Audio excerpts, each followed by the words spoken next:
So I'm sure you parents are looking. Give us something specific. Thank you for listening along with me. Hopefully, I haven't lost many of you, but you're thinking to yourself, that'll work for him. He's a psychiatrist. We're just parents. So here's something that I hope you can use. I believe you can use. And I'll use a big fancy word, which I don't like. It's called mediated catharsis. And what that means is when you can put into words the words that someone else would like to say, but they don't say because they know it'll tick you off. It actually gets it off their chest safely, and you don't get defensive because you're running the show. If you're the parent and your teenager is moody and sullen, and you say anything, and they just look at you, here's what you say to them. And you have to practice this tone, because one inkling of it being slightly passive-aggressive, another word I don't like to use, but disingenuous, he's going to just shut you down. And so it looks like this. It's not going anywhere. And you say, hey, Nick, I think I got a way out of this. Play along with me. What? No, Nick, I think I got a way out of this. Play along with me. If you don't like it, you can just say, get out of here. What? No, trust me on this. It's better than what we usually do.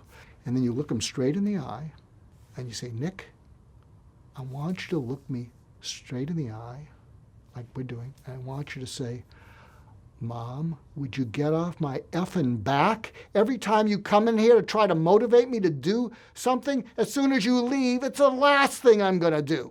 I'm going to play my video games because I feel like screaming at you. Don't you have a clue, Mom? Go get a life of your own. So could you say that to me, Nick? And he's going to say, what? No, just play along with me. And if you get into it, just sort of get into the feelings. And what will happen is you won't get defensive as the mom or the dad because you're mediating it. And see, your goal there is to give him the equivalent of a high colonic. Get it all off his chest. And you might even say, Nick, I don't think you really, gave that your best shot. Come on, lay into me. And what will happen is there's a good chance that afterwards he'll feel this relief. He was able to say things that he never could say because you would get defensive. You'd give him a timeout. But when you do it this way, you get it all out.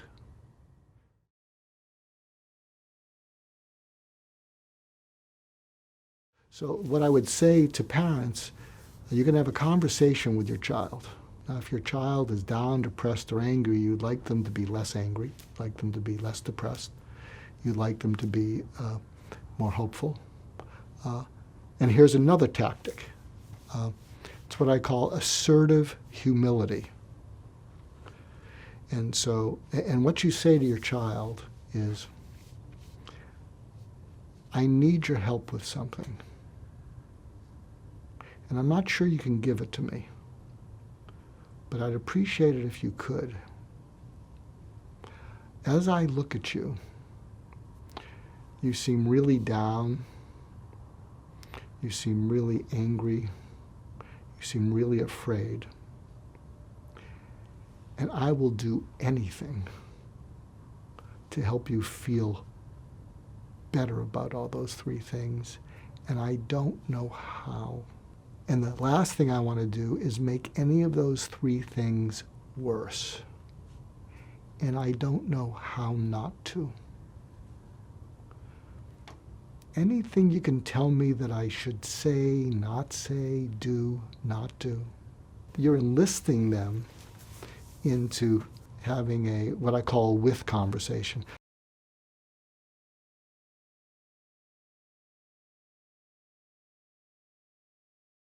So when you're working with your teenager, you want to be a declarative leader as opposed to an explanatory one. And when you declare something, you're actually declaring what you stand for, what's important to you, and people get where you're coming from. Whereas when you explain something, it feels kind of like you're trying to sneak in a lecture. And so I say this because teenagers are very sensitive to when you're trying to explain something. They shut down. So if you say this to your teenager, here's how you do declarative humility. You'd say to your teenager and say, hey, the way I communicate with you sucks. You know, the way I listen to you sometimes sucks also. I'd like to become less sucky. I need your help. And so when we have a conversation, every now and then I'm going to ask you to rate me on the sucky scale. You know, 10 is, because I know you can't give me too much credit, is you're making progress, Mom or Dad. That's a 10.